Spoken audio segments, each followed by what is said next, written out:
Vinyl records are one of the oldest ways to reproduce recorded sound.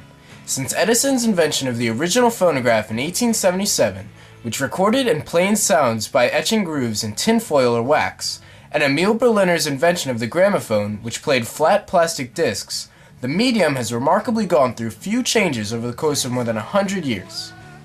In this video, I will explain how sound goes from a vinyl record to a cartridge, through a record player, and out a speaker. I will be doing this with no knowledge of electronics at all. So, with no expertise on the subject, I welcome you to a crash course on how a record makes sound.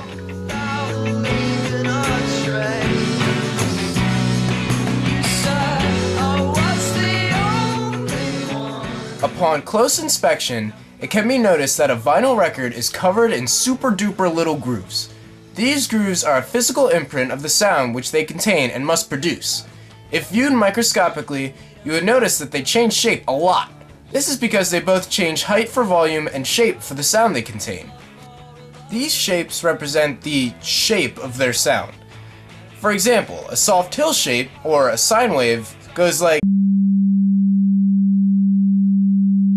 or a sharp shape, a triangle wave, goes.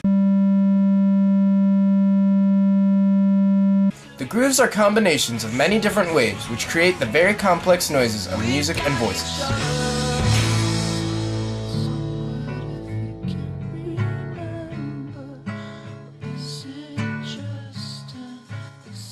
The cartridge is the most important part in the process. Good job, cartridge.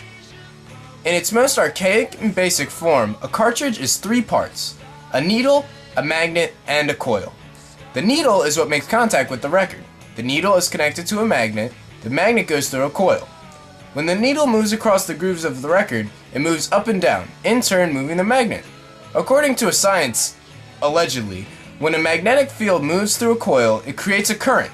So when the magnet moves through the coil, it creates a current which varies depending on how the magnet is moving. So the cartridge takes those record grooves and converts them into varying electrical currents.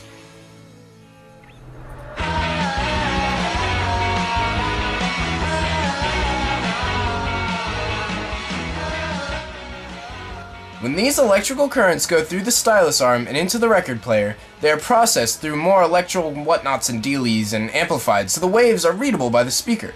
When the amplified currents hit the speaker actually vibrates in the same pattern that the grooves on the record move, which produces the same sound which was pressed into the record. That is how a vinyl record works. Basically. Kind of. Mostly.